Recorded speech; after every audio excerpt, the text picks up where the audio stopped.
여러분 안녕하세요. 우리는 오늘 계속해서 중세 철학의 도입부에서 향후 중세 천년 가운데 전반기 500년의 그 기나긴 사상의 이정 속에서 중세 사상과 철학의 구조를 형성하는 데 결정적으로 공헌했던 위대한 철학자이며 위대한 교부 아우구스티누스의 사상에 관해서 계속해서 살펴보도록 하겠습니다. 오늘 우리가 이제 살펴볼 내용은 지난주에 이어서 아우구스티누스의 사상 형성과 그의 회심의 과정에 관해서 계속해서 살펴보도록 하겠습니다. 지난 시간에 우리는 그 아우구스티누스가 밀라노에 왔을 때 그가 기독교로 회심하는데 결정적으로 공헌을 하게 했던 그의 스승 암브로시우스와의 만남에 관해서 좀 말씀을 드렸습니다. 암브로시우스는 지난 시간에도 말씀드렸다시피 이 사람은 귀족 가문의 아들이죠. 아버지가 갈리아 지방의 장관이었습니다. 갈리아 지방이라는 것은 지금 독일로 말하면 트리어 지역이죠. 트리어. 그러니까 이 트리어 지역을 그 당시에 라틴어로 아우구스타 트레베로rum이라고 불렀어요. 아우구스타 트레베로rum이라고 불렀는데 지금의 트리어 지역입니다. 그 지역은 갈리아인들이 사는 곳이죠. 갈리아인이라는 것은 요즘으로 말하면 게르만인이죠. 독일 사람들, 독일인들, 갈리아인들이 사는 그 지역에 장관을 했던 인물이 바로 암브로시우스의 아버지죠. 이 암브로시우스의 아버지가 이제 그 갈리아 장관으로 있었고 그 지역에서 이제 태어나서 성장했던 그 귀족 가문의 자제로서 그리스도교적 교양과 인문적 사상에 있어서의 깊은 어떤 조예와 교양을 가지면서 성장한 인물이 암브로시우스죠. 그래서 그 아우구스타 트레베로rum이라는 이 지역, 트리어 지역의 그 당시 아우구스티누스 당시, 암브로시우스 당시에 그 지역의 어떤 지식인들 내지는 사상가들 사이에서 그 인기가 있었던 책이 있었는데, 즉 그 지역에 있었던 그리스도교 학자들 내지는 수도사들 사이에서 인기가 있었던 중요한 책이 있었는데 그것이 뭐냐면 안토니우스의 생애라는 아타나시우스의 저작입니다. 이게 안토니우스의 생애라는 이 아타나시우스의 저작이 라틴어로 번역되어져서 그 당시 트리어 지역의 그리스도교 교양인들에게 널리 읽혀졌는데 이게 데비타 안토니라는 저서죠. 데비타 안토니.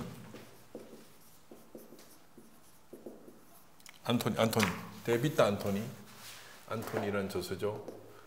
안토니우스의 생애에 관하여라는 저서입니다. 데비타 안토니라는 책이죠. 이 책의 저자는 동방의 교부 알렉산드리아의 위대한 교부 아타나시우스의 저작이죠.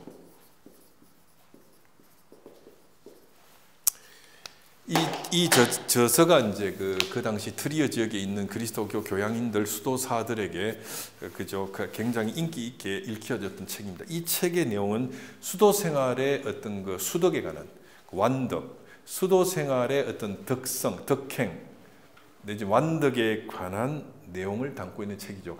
이 책이 그 지역에 트리어 지역의 그리스도교 지식인들에게 각광을 받으면서 수도 생활에 대한 어떤 갈망 내지는 수도 생활의 완덕을 지향하는 그러한 사람들을 그 지역에서 양산시켰던 것이고, 이러한 분위기 속에서 자랐던 암브로시우스에게 이 책은 여전히 중요한 책이었던 겁니다. 그리고 이 암브로시우스의 이 감화를 받았던 아우구스티누스도 이 안토니우스의 생애에 관하여라는 이 저서를 읽고 탐독했던 것이죠. 그리고 이것은 아우구스티누스를 크게 각성시켰던 겁니다.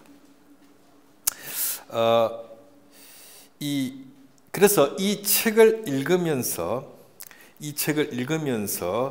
로마식의 사치스러운 생활을 포기하면서 그것을 버리고 사막의 수도 생활로 들어가서 어떤 수도적 경건을 통해서 완전한 삶 내지는 완덕에 이르는 어떤 길, 그리고 그 완덕의 길이 생명의 길이라고 하는 이러한 강조가 그 당시 암브로시우스 주변에 있었던 그리스도교 교양인들, 학자들 사이에 어떤 그런 갈망이 있었고, 이러한 영향을 아우구스티누스도 고스란히 받게 된 것이죠. 그래서 그 당시 실제로 궁정 신하들 중에서 관직을 버리고 그런 생활, 즉 수도 생활로 돌아가서 수도 생활을 통해서 완득의 길에 이루고자 하는 그저 열망을 가지고 수도원 행을 택했던 인물들이 있었던 것입니다. 그리고 이러한 그 어떤 분위기는 실제 생활 속에서 어떻게 하면 그 어떤 그 진리를 갈망하고 진리를 찾을 수 있는가를 고민했던 아우구스티누스에게 심대한 영향을 주었던 것이죠.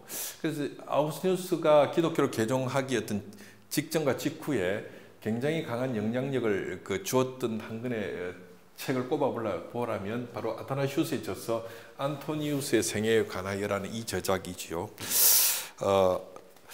그리고 또 한 가지는 역시 암브로시우스의 영향입니다. 이 암브로시우스의 영향은 아우구스티누스에게 아무리 강조도 지나치지 않는 그가 기독교 그리스도교를 회심하게 되는 데 있어서 결정적인 영향력을 행사했던 인물이 바로 암브로시우스였던 것이요. 그리고 이제 암브로시우스의 설교를 통해서 아우구스티누스가 접했던 암브로시우스의 성경 해석, 성서 해석, 특히 성서의 영적 해석이라는 이 암브로시우스의 성서 해석 방법은 그 당시 이제 그 라틴어 수사학 선생이었고 라틴어의 어떤 그 수려한 어떤 문장에 익숙해 있었던 아우구스티누스에게 성서의 문체와 문장이 조잡하고 조야하다는 그러한 어떤 그의 어떤 사고 내지는 선입관을 걷어내는데 일조를 하게 되는 겁니다. 왜냐하면 문체적으로는 그 문체가 어떤 키케로나 세네카의 문체와 비교해 봤을 때 그 수사적으로 문법적인 어떤 그 수사적 어떤 화려함이나 어떤 치밀함이 있어서 성서의 어떤 그 문체들이 조야하고 조잡하게 보일지는 모르지만 그 내용에 있어서 영적인 진리를 담고 있다는 차원에서 성서의 문체는 로마의 위대한 어떤 철학자들의 글과 비교해 봤을 때 그것을 압도하는 위대한 진리성이 그 속에 담겨 있다는 사실을 암브로시우스의 성서 해석인 성서의 영적 해석법 내지 영적 해석 방법을 통해서 인식하게 된 것이죠. 그래서 암브로시우스의 설교에서 암브로시우스는 고린도후서 2장 3 고린도후서 3장 6절을 암브로시우스는 자주 인용하고 했던 것입니다. 그 고린도후서 3장 6절에서 바울 사도가 한 이야기, 문자는 사람을 죽이는 것이고 성령은 사람을 살리는 것이라는 이 말씀을 암브로시우스는 자신의 설교나 성서 해석에서 즐겨 사용을 했는데 이러한 그 암브로시우스의 바울 인용을 통해서 성서의 외면적 문자에 사로잡혀서는 안 되고 문자가 나타내는 영적 의미를 이해해야만 올바른 성서의 독해가 가능하다는 사실을 아우구스티누스는 배우고 인식하게 되는 겁니다. 그래서 이 성서의 어떤 영적 해석에 관한 암브로시우스의 성서 해석 방법은 아우구스티누스가 성서라는 텍스트가 라틴어 문장가들이나 철학자들의 고등한 수사적 문체에 비교해서 결코 성서의 문장이 조잡하고 조야하지 않다는 사실을 아우구스티누스에게 설득력 있게 인식시켜 줄 수 있었던 것이죠. 그러니까 이러한 어떤 성서의 어떤 그 영적 해석에 관한 전통은 암브로시우스로부터 시작된 것은 아닙니다. 이것은 고대 알렉산드리아 교부들로부터 시작되는 거죠. 이 성서의 영적 해석의 태도 내지는 어떤 그 시발점이라고 한다면 역시 오리게네스를 우리가 들지 않을 수 없겠죠. 오리게네스라는 교부가 있죠. 이게 이제 소위 알렉산드리아 신학적 전통에서의 대부죠. 그 오리게네스가 주창했던 그 성서의 알레고리적 해석이죠. 알레고리칼 인터프리테이션, 그죠? 알레고리칼 인터프리테이션이죠.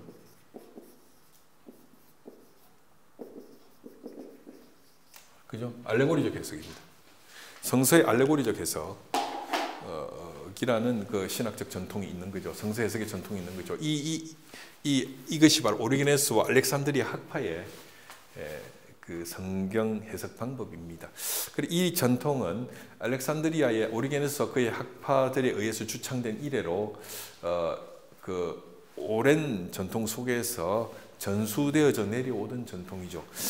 그러한 전통에 역시 그 연장선상에서 서 있었던 인물이 암브로시우스라고 할 수 있습니다. 그래서 아우구스티누스는 암브로시우스의 설교를 통해서 성서 본문의 영적 해석이라는 해석법을 접하게 되고, 그렇게 하면서 비로소 아우구스티누스는 성서가 비록 표면적인 문장에서는 라틴 저작들과 비교해 봤을 때 문법적으로 문체적으로 단순하고 조잡할지언정, 그러나 그 내용에 있어서 위대한 진리를 담지하고 있는 그 라틴 철학적 저작을 압도하는 책이라는 사실을 인식하게 된 것이죠. 그래서 문자는 사람을 죽이는 것이고 성령은 사람을 살린다는 바울 사도의 고린도후서 3장 6절의 말씀과 더불어 그는 성서의 영적 해석이라는 것을 통해서 비로소 문체의 어떤 그 저열함 내지는 문체의 박약함 내지는 문체가 라틴의 위대한 철학 저서에 비해서 신약 성서의 문체 내지는 구약 성서의 문체가 조잡하고 떨어진다는 이러한 뭡니까? 그의 어떤 사고와 선입관을 극복할 수 있었던 것입니다. 아우구스티누스의 경우에는 인간과 같은 존재로 의인화되어져 나타나는 구약 성서의 신이 오히려 성서에 가까이 다가가는 것을 방해한다는 입장을 갖고 있었죠. 그러니까 암브로시우스를 만나기 전에는. 그러니까 구약 성서를 읽어보니까 뭐 성서에 나오는 신이 의인화되어서 등장하더라는 거야. 그리고 이것은 그리스 신화, 로마 신화에 나오는 어떤 신들의 모습과 비교해 봤을 때 뭐 그게 크게 다를 바가 없더라는 거지. 아니 오히려 수사적인 어떤 표현에 있어서는 그것보다도 못하더라. 뭐 이런 사고를 갖다가 암브로시우스의 성서의 영적 해석을 접하면서 비로소 그러한 뭡니까 선입관으로부터 벗어날 수가 있었다는 것이죠. 그 이전에는 뭐 구약 성서가 하나님을 의인적으로 표현하는 것에 대해서 아구스티누스는 굉장히 그죠. 이러한 방식의 설명이 어떤 지성인들 특히나 로마적 전통에서 그리스 로마적 전통에서 고전어 훈련과 고전 해석 훈련을 철저히 받은 어떤 아구스티누스 입장에서는 이러한 어떤 구약 성서의 어떤 신의 의인화라는 것은 아주 그 유치하기 짝이 없는 그런 것이었다고 할 수 있습니다. 그런데 암브로시우스에 의해서 그런 성서의 영적 해석을 접하면서 그러한 뭡니까 선입관 내지는 그러한 어떤 그 자신의 판단으로부터 벗어날 수가 있었던 것이죠. 그래서 이러한 어떤 그 가르침에 힘입어서 아우구스티누스는 바울 서신들을 탐독하고 연구하기 시작했던 것이고, 그리고 이러한 아우구스티누스의 바울 읽기 내지는 바울 서신 읽기는 그로 하여금 회심의 길로 그를 그저 인도해 갔던 것입니다. 그 절정은 바로 그 소위 말하자면 정원 장면 가르텐 가든에서 아우구스티누스가 산책을 하다가 벌어졌던 어떤 드라마틱한 사건, 그 사건으로 그를 인도하게 되는데, 이게 이제 그의 정원 장면에 대한 이야기가 아우구스티누스 고백록 8번째 건, 제8권의 12장에서 아우구스티누스는 이 정원 장면을 묘사하고 있습니다. 거기서 어린 아이들의 노래소리로 들려왔던 라틴어의 노래 톨레레게라는 말이죠. 톨레레게란 말이에요. 톨레 뭡니까? 레게. 들어서 읽어라. 들어라 그리고 읽어라. 톨레레게. 들어서 읽어라라는 이 톨레레게라는 이 아이들의 노래 소리를 듣고 성서를 펼쳤고, 그리고 그 성경을 펼쳤을 때 바울 사도의 로마서의 말씀을 접하게 된 겁니다. 그때 펼쳤던 성경의 기절이 바로 로마서 13장 11절로 13절의 말씀이죠. 로마서 13장 11절에서 13절의 말씀과 그는 만나게 되는 겁니다. 또한 너희가 이 시기를 알거니와 자다가 깰 때가 벌써 되었으니 우리의 구원이 처음 믿을 때보다 가까이 와 있음이라. 낮에와 같이 단정히 행하고 방탕과 술 취하지 말고, 그죠? 방탕과 술 취하지 말고 음행과 시기하지 말고 오직 주 예수 그리스도로 옷 입고 정욕을 위하여 육체의 일을 도모하지 말라라는 로마서 13장 11절로 13절 말씀을 그는 접하게 되고, 이 말씀과 더불어 그는 뭡니까? 눈물을 흘리면서 회심의 경험을 하게 되었다고 그는 자신의 고백록 13권 12장 28절에서 30절에서 그렇게 쓰고 있습니다. 그래서 그는 이러한 어떤 그 회심을 경험하게 됐던 것이죠. 그리고 이제 회심한 이후에는 그가 밀라노의 이제 수사 교사 자리에서 물러나서 밀라노 근처의 근교의 도시였던 카시키아쿰이라는 도시에서 카시키아쿰이죠.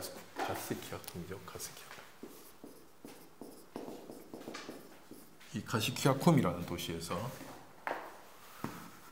카시키아쿰이라는 도시죠. 이 카시키아쿰이라는 도시에서 이제 그 머무르게 됩니다. 카시키아쿰에 있는 지인의 별장에서 머물게 되죠. 지인의 별장에서. 이 카시키아쿰이라는 이 도시는 밀라노의 북서쪽에 밀라노로부터 60km 떨어져 있는 곳에 위치하고 있는 작은 도시죠. 당시 이곳에 아우구스티누스의 아주 그 돈 많은 부자 친구였던 그 베레쿤두스가 이곳에 있었습니다.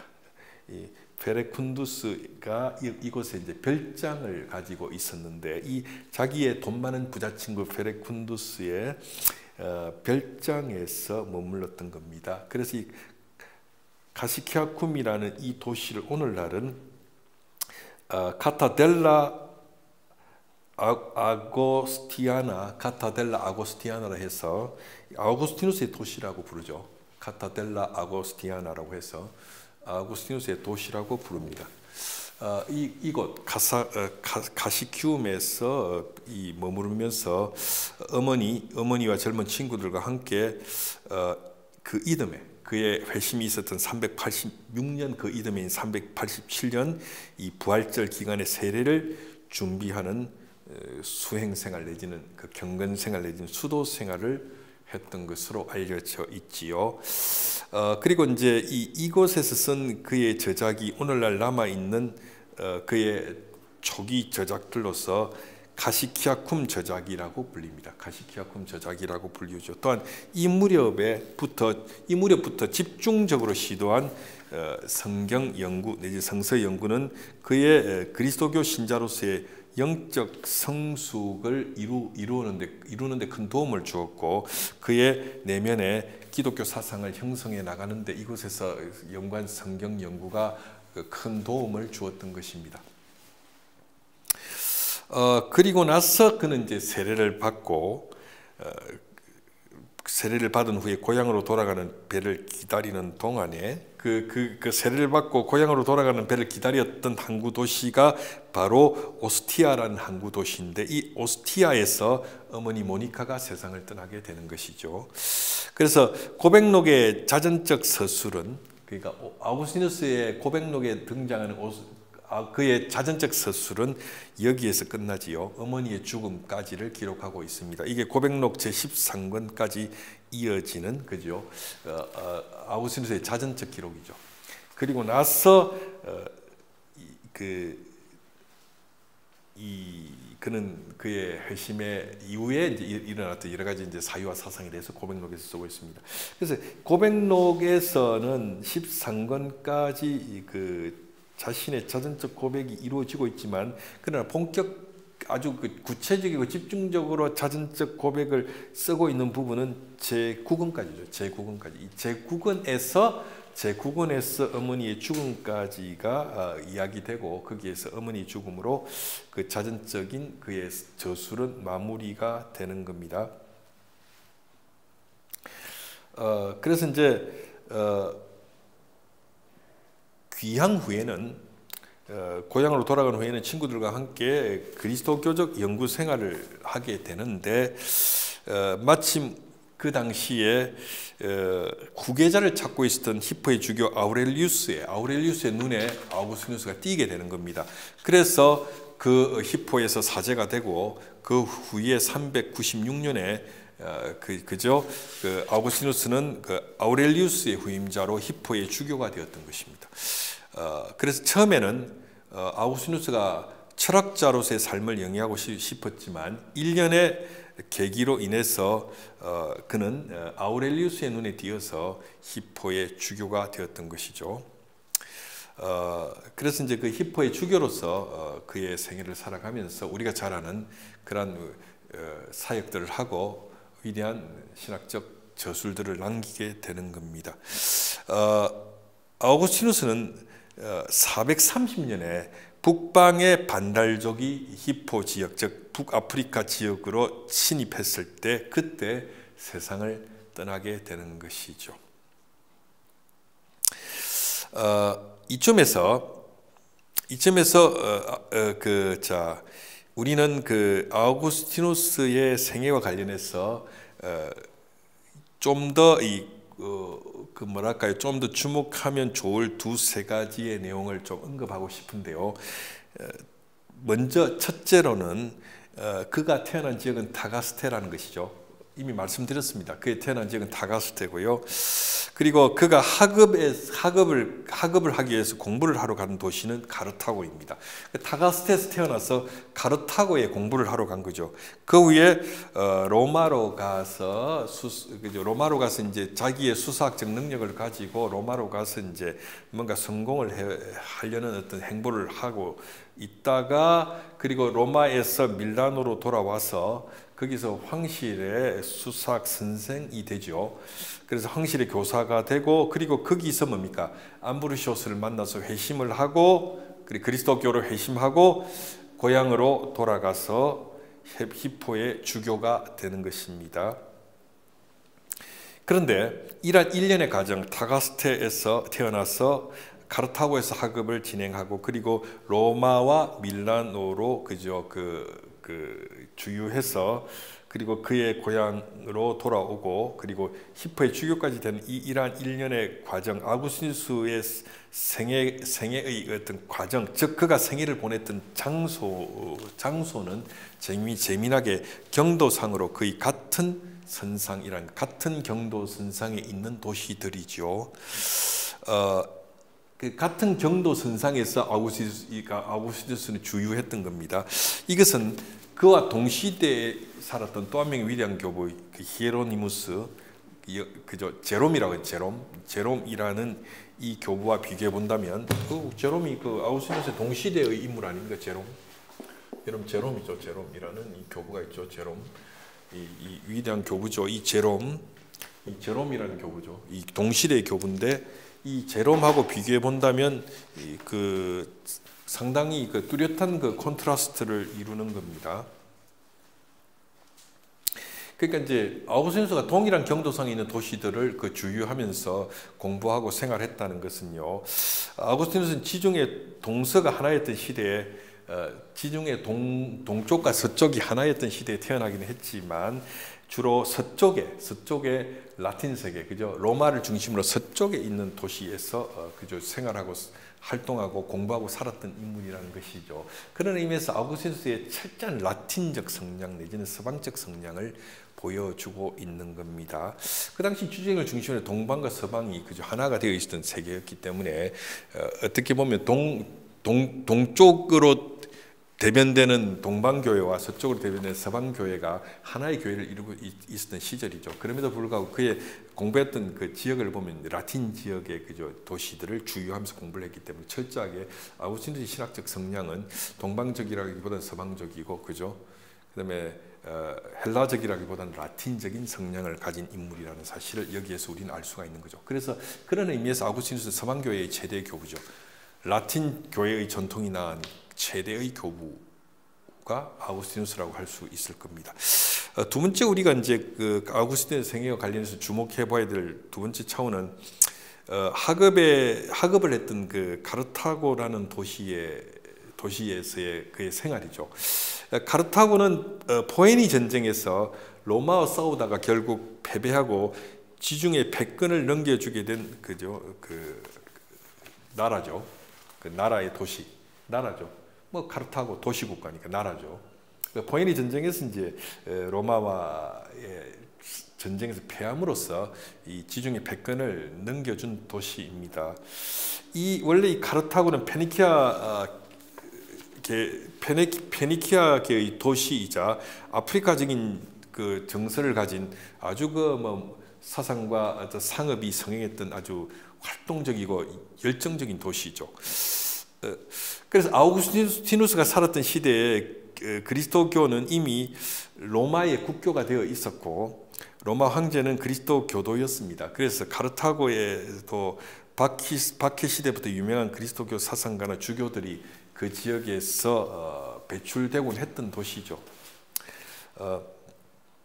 근데 이 도시에서 아우구스티누스는 그 변론술을 배웠습니다. 즉 수사학을 공부했던 거죠. 레토릭스, 수사학을 공부했던 겁니다. 그래서 아우구스티누스가 이제 공부한 곳이 이 카르타고지요. 이 카르타고의 어떤 그 문화와 어떤 그 카르타고적 어떤 도시의 어떤 성향과 경향을 누구보다도 강하게 받았던 인물이 아우구스티누스라고 할 수가 있습니다. 그리고 아우구스티누스 세속적인 출세를 위해서 카르타고에 가서 유학을 했던 인물이죠. 그의 아버지였던 아버지였던 그 파트리키우스가 굉장히 그 로마의 하급 관리로서 출세지향적인 인물이었다는 것을 이미 말씀을 드렸습니다. 그래서 그는 세속적인 출세를 위하여 카르타고에서 수사학 즉 변론술을 배웠던 겁니다. 그리고 카르타고에는 당시에 로마의 어떤 도시에도 뒤지지 않는 문화시설, 이를테면 어떤 그 헬라의 유명한 그 연극을 공연하는, 그리고 로마의 유명한 어떤 연극을 공연하는 극장이라든가, 그리고 검투 경기장이 있었죠. 콜세움 같은 검투 경기장들이 카르타고에 건설되어져 있었습니다. 그리고 아우구스티누스의 절친한 친구였던 아리피우스라는 인물이 있는데, 이 아리피우스가 검투 경기를 무척 좋아했던 것이죠. 그래서 아우구스티누스 아리피우스하고 같이 그 검투 경기장에서 그 검투사들의 어떤 그 검투 경기를 자주 참관했던 것으로 알려져 있습니다. 그래서 이러한 생활을 이어 나갔던 것입니다. 그리고 이것은 소위 말하자면 아우구스티누스가 어린 시절에 어머니로부터 영향을 받았던 그리스도교의 어떤 신앙과 삶을 까마득하게 망각시키기에는 충분했던 카르타고의 생활이었던 거죠. 거기 가서 세속적인 출세를 위해서 아버지의 열망도 있었을 것이고, 또 어머니도 경건한 기독교인으로 알려져 있지만 자기 아들이 어떤 그 당시 최고의 학문인 수사학을 익혀서 로마의 어떤 그 고등한 어떤 높은 위치까지 올라가는 데 대해서 상당히 기대가 있었던 것으로 알려져 있죠. 어머니가 모니카가 경건한 인물로 알려져 있지만 아들이 세속적으로 출세하는 데 대해서 굉장히 나름대로 큰 기대를 걸었던 인물로 알려져 있습니다. 그러니까 그 카르타고 가가지고 이제 거기서 유학하면서 수사학을 공부하고 변론술을 배우면서 뭔가 출중한 능력을 드러냈던 그 아우구스티누스가 그 카르타고라는 그 도시에서 성행하던 그 문화와 풍습들 속에서 그것을 즐기면서 자신의 유학 생활을 영위하면서 그리스도교적인 교양이나 어떤 그 정신들을 까마득하게 잊어버렸던 겁니다. 그래서 물론 그 카르타고라는 곳에는 그 교회가 있었고 기독교회가 있었고 그곳에 어떤 교회 지도자들이나 주교가 있었지만 카르타고의 교회에는 그가 출석했던 적이 거의 없었던 걸로 알려져 있습니다. 그리고 이제 그 세 번째로 우리가 이제 아우구스티누스의 생애와 관련해서 주목해 보아야 될 부분은 카르타고는 고대의 그 어떤 그 헬라 고전 시절 이후에 지중해를 제패하고 있던 카르타고라는 나라의 수도였죠. 원래 그 카르타고라는 나라의 수도였고, 아우구스티누스는 이곳에서 공부를 했는데 여기에서 이제 그가 젊은 시절에 읽었던 책 중에 뭐냐면 베르길리우스의 아이네아스라는 책을 읽었어요. 베르길리우스라는 작가의 아이네아스라는 작품을 탐독했는데 이 작품에 보면 여왕이 나옵니다. 이 여왕 이름이 디도인데 여왕 디도의 죽음에 대하여 그죠? 그는 그 작품을 읽으면서 크게 슬퍼했다고 수레하고 있습니다. 고백록 제1권에 나오는 이야기죠. 거기에 보면 그가 베르길리우스의 아이네아스라는 작품을 읽으면서 그 작품에 등장하는 여왕 디도의 죽음에 대하여 크게 슬퍼했다는 거죠. 이 여왕 디도가 바로 카르타고의 여왕이었던 것입니다. 이 카르타고 여왕 디도가 그 바다에 휩쓸려 떠내려온 아이네아스를 따뜻하게 맞아주었고 아이네아스를 그저 깊이 사랑했던 겁니다. 이 여왕 디도는 분명 아이네아스가 이후에도 오랫동안 자기 곁에 머무르면서 자신의 동반자이자 카르타고의 왕으로서 남아주리라고 믿었던 것이죠. 그러나 그 아이네아스는 자신에게 부여한 신의 소명이 카르타고의 왕이 되는 것이 아니고 다른 소명이 있다고 생각했던 거죠. 아이네아스에게는 이탈리아로 건너가 그곳에서 로마 도시의 기초를 다지라는 그 사명이 신이 자기에게 부여준 소명이라고 생각했던 겁니다. 그래서 그는 자신에게 신이 부여해 주었다는 그 소명을 따라서 그 여왕 디도를 버리고 배를 타고 로마로 떠나버리는 것이죠. 그래서 여왕 디도는 그를 뒤쫓도록 명령하지만 아이네아스의 냉정한 태도와 스스로의 덧없는 운명을 한탄하면서 이 여왕 디도는 결국 아이네아스에게 버림을 받고 목숨을 끊는다는 이야기가 바로 베르기우스의 작품인 아이네아스의 내용인 것이죠. 젊은 아우구스티누스는 이러한 그 여왕 디도의 덧없는 운명을 슬퍼하며 이 작품을 읽으면서 무척이나 눈물을 많이 흘렸다고 합니다. 고향 아프리카 여왕의 운명에 대한 어떤 공감, 그리고 이를 냉정하게 내팽개친 로마 건국의 시조 아이네아스에 대한 분노가 그 이후에도 아우구스티누스의 내면에 잊을 수 없는 어떤 그 정서를 형성했던 것으로 보입니다. 아이네아스는 인물이 살면 로마의 시조거든요. 우리는 당군 같은 인물입니다. 근데 이 아이네아스가 이제 카르타고의 여왕 디도를 버리죠.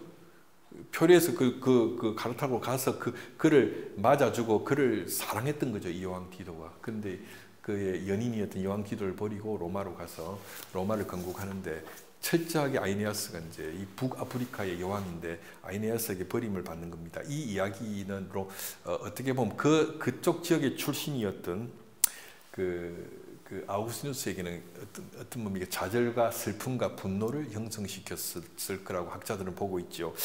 아우구스티누스가 비록 로마 하급관리 파트리키우스의 아들이었음에도 불구하고 이란 그 아이네아스의 이야기는 그에게 어떤 그 정서적인 영향을 주었던 것으로 여겨집니다.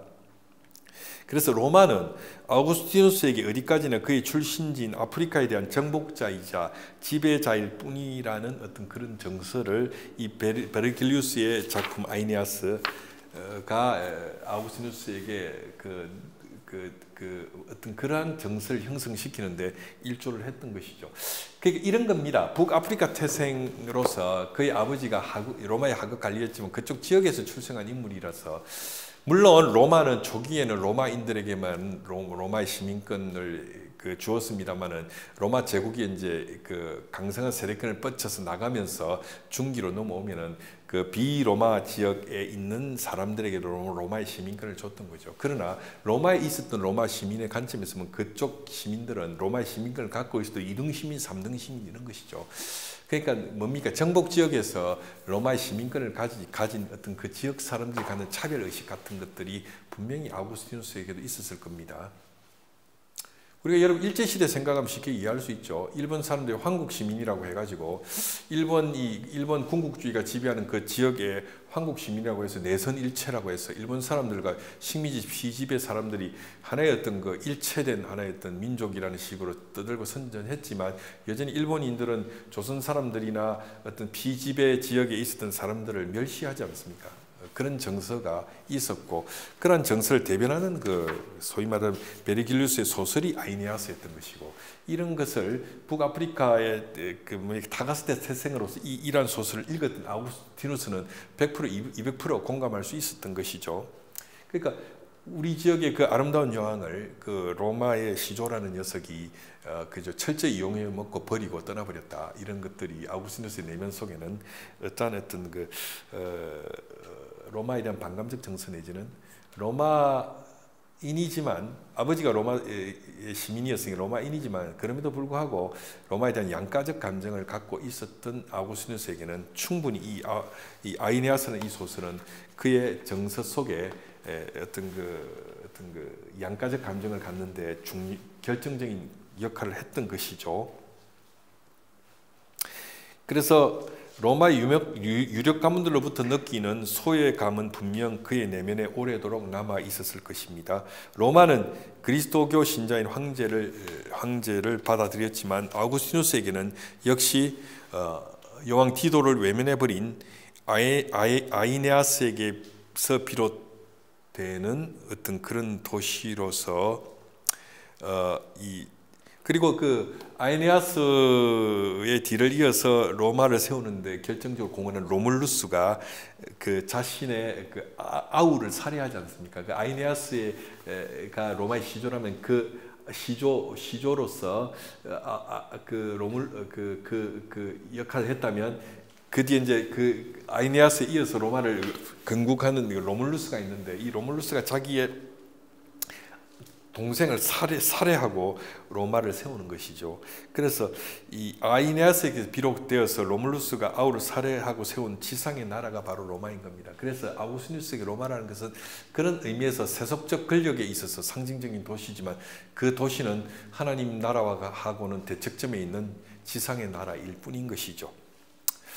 자, 그리고 이제 아우구스티누스의 생애와 관련해서 우리가 중요하게 생각할 것은 역시 변론술이라고 할 수 있습니다. 즉 수사학이죠. 그리고 이 변론술에 대한 학습은 그 당시에 최고의 학습 과정이었습니다. 왜냐하면 그 당시에 이제 그 출세를 하려면은 변론술에 밝아야 되는 거죠. 이건 그 고대의 그 헬라스 시대도 마찬가지고 또 로마 시대도 마찬가지입니다. 그래서 이 변론술을 공부하기 위해서는 그 당시 고대의 헬라스와 로마의 고전들을 일단 철저하게 배우고 습득해야 되는 것이고, 그리고 나아가서 어떻게 논리적인 문장을 구성할지, 그리고 그 논리적 문장을 어떻게 쓸 건지, 그리고 그 논리적인 문장을 어떻게 언변으로 구사할 건지, 이런 것들을 배우는 것이 변론술 내지는 수사학이었던 것이죠. 그것은 말을 통해서 상대를 설득할 방도에 대한 어떤 기술이고 학문인 것입니다. 이걸 잘해야 고대 그리스 시대나 로마 시대에 출세를 할 수가 있었던 것이죠. 이 변론술에 뛰어나야만 기본적으로 그 당시 높은 관료도 될 수 있고 정치가로서도 출세를 할 수가 있었던 것입니다. 그래서 이 변론술 내지는 수사학은 단지 사변적이고 이론적인 학문이 아니라 그 당시 출세 응달을 하기 위해서 중요한 실질적인 학문이고 논법이었던 겁니다. 그래서 이러한 변론술에 정통해야만 어떻게 보면 정치가로서 출세도 할 수가 있었던 것이죠. 정치적 사안에 대해서 어떤 식으로 논의를 펼쳐나갈 것이고 정치적 논리를 세울 것인가, 법정에서 어떻게 변론할 것인가, 나아가 상대에게 고소를 당했을 때 자신의 정당함을 어떻게 변론할 것인가, 또 어떤 공적인 어떤 그 예식 내지는 공적인 어떤 식전에서 어떻게 발언할 것인가 등의 논의와 논리를 변론술을 통해서, 즉 수사학을 통해서 배웠던 겁니다. 물론 이러한 어떤 수사학의 이제 근원이 되고 변론술의 근원이 된 중요한 고전 텍스트가 바로 아리스토텔레스의 레토리카라는 작품이죠. 레토리카. 이게 이제 그 당시 이제 그 모든 레토리카죠. 레토리카죠. 레토리카라는 작품이죠. 레토리카입니다. 레토리카라는 작품이죠. 이게 아리스토텔레스의 제작이죠. 아리스토텔레스의 레토리카라는 작품이죠. 이거는 변론술이라고 번역할 수도 있고 아니면 수사학 이렇게 번역할 수도 있는 작품입니다. 이 아리스토텔레스의 변론술, 이것은 그 당시 이제 중요한 어떤 그 지식인들의 텍스트죠. 이건 어떻게 보면 그 당시 이 아리스토텔레스의 레토리카로 대변되는 이 변론술 내지는 논리적인 어떤 서술, 진술, 수사학은 그 당시 이제 그 교양인들 내지는 그 교육기관에서 배워야 되는 제1학문이었다고 할 수 있습니다. 이걸 잘해야만 세속적으로 성공도 할 수 있고 또 명성을 얻을 수도 있었을 것이니까요. 그랬을 때 이제 이 레토리카와 관계해서 아리스토텔레스가 그의 저서 레토리카 제1권 3장에서 이 변론술의 세 가지 어떤 작용 내지는 역할에 대해서 이야기합니다. 첫째, 이 변론술의 첫 번째 역할 내지는 작용은 민회에서 토론을 어떻게 할 것인가의 문제예요. 민회라는 것은 그 당시 이제 아테네에서 쉽게 말하면 민회에서 잘 나간다는 정치인들이 모여서 회의를 할 때 민회에서 어떻게 토론을 할 것인가, 잘 할 것인가. 두 번째는 뭐냐, 법정에서 어떻게 잘 변론할 것인가. 세 번째는 뭡니까? 공적인 어떤 행사 내지는 식전에서 어떻게 연설, 웅변을 잘할 것인가. 이런 것들을 공부하고 학습하는 것이 바로 아리스토텔레스의 레토리카에 다루어지는 그 수사학의 세 가지 기능 내지는 작용이죠. 그래서 이런 것들을 이제 그 공부하는 것이 수사학이었는데, 이런 것들이 이제 아우구스티누스 시대도 여전히 중요했던 것입니다. 그래서 로마 시대에도 이러한 어떤 수사학적인 능력 내지는 어떤 변론술은 굉장히 중요한 하나의 어떤 그 출세를 위한 어떤 그 항목으로서 중요한 역할을 했던 것이죠. 그래서 이런 데 대해서 이제 탁월한 능력을 발휘했던 인물이 아우구스티누스가 이러한 그 학문, 즉 레토리카, 즉 그 변론술 내지는 수사학 선생으로서 로마에서 이제 그 밀란으로 가게 되는 겁니다. 자, 그래서 이 로마 시대에 이제 들어와서 이것은 키케로라든가 세네카라든가 킨틸리아누스 같은 인물들에 의해서 이 레토리카는 좀 더 아리스토텔레스의 레토리카는 좀 더 뭡니까 발전되고 완성된 형식으로 정립이 되게 되는 거죠. 자, 그랬을 때 이 아우구스티누스 시대에도 여전히 이제 그 수사학은 중요했던 겁니다. 그리고 이제 로마 제국이 이제 넓은 영역을 확보하면서 비로마인들도 얼마든지 이 수사학에 대한 정통한 어떤 능력을 갖게 되면 그 어떤 높은 관료도 될 수 있고, 심지어는 뭐죠?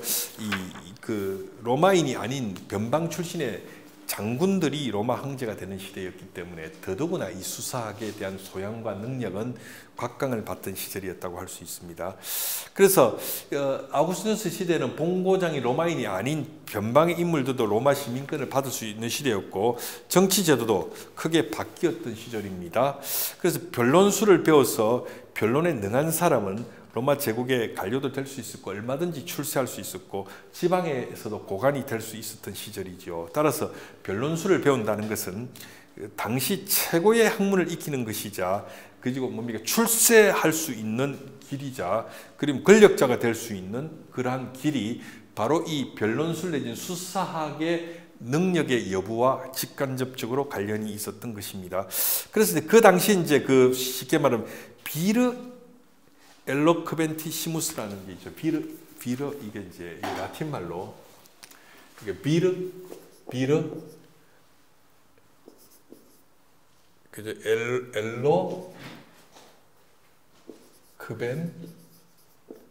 엘로크벤티시무스라는 게 있습니다. 비르 엘로크벤티시무스. 이게 뭐냐면 이 비르라는 것은 사람이죠. 성인 남자. 라틴어로 비르는 성인 남자를 비르라고 하고요. 엘로크벤티시무스라는 말은 뭐냐면 말하는 것이 대단히 뛰어난이라는 형용사입니다. 이 이시무스는 이건 최상급이거든요.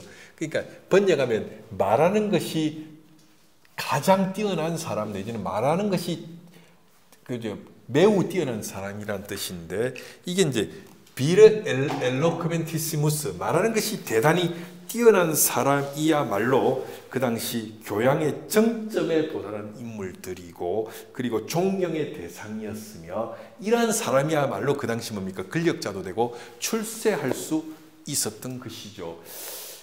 그런 의미에서 아우구스티누스는 비르 엘로크멘티시무스, 말하는 것이 대단히 뛰어난 사람이라고 할 수 있죠.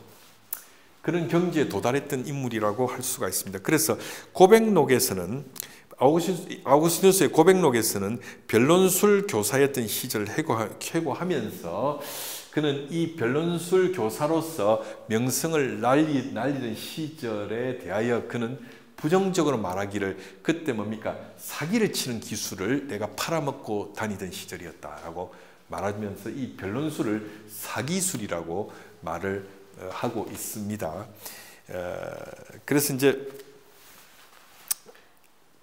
어쨌든 간에 그 당시 카르타고에서 수사학을 배우는 당시나 아니 로마로 가서 그죠, 이 수사학을 가지고 이제 뭐 가르치고 하던 당시, 그 다음에 밀라노로 와서 황실의 수사학 교사가 되던 그 시절에 아우구스티누스는 세속적인 출세를 위하여 매진하던 시절인데 그 당시를 말하기를 자기가 이 사기치는 기술을 팔아먹고 다니는 시절이라고 그 시절에 대하여 통렬한 어떤 그 표만 내지는 비판 내지는 반성을 하고 있는 겁니다.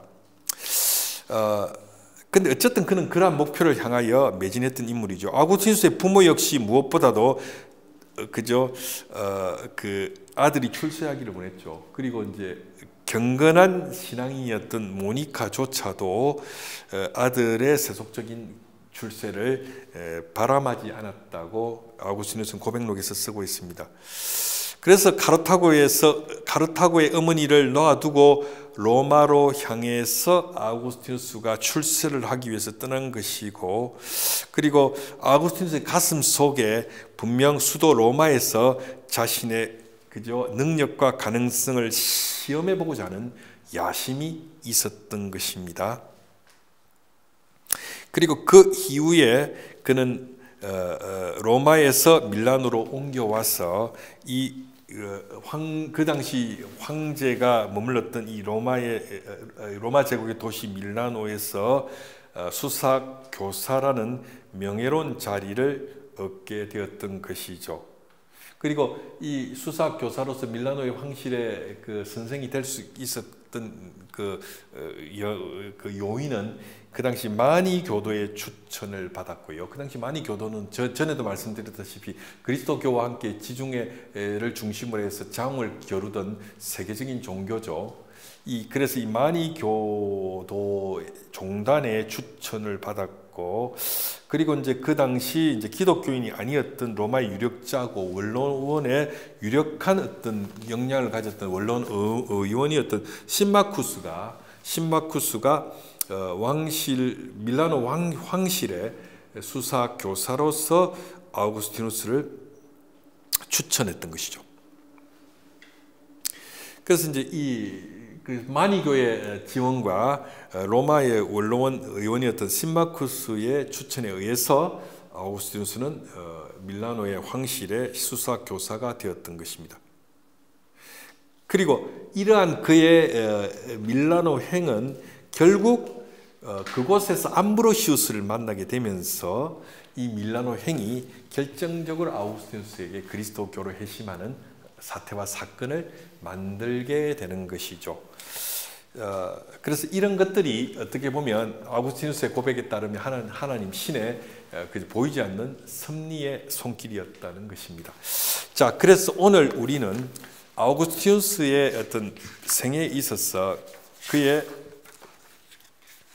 어떤 그 사상과 그리고 그의 어떤 회심의 어떤 과정 속에서 일어났던 여러 가지 일들을, 사태와 사건들을 살펴보았습니다.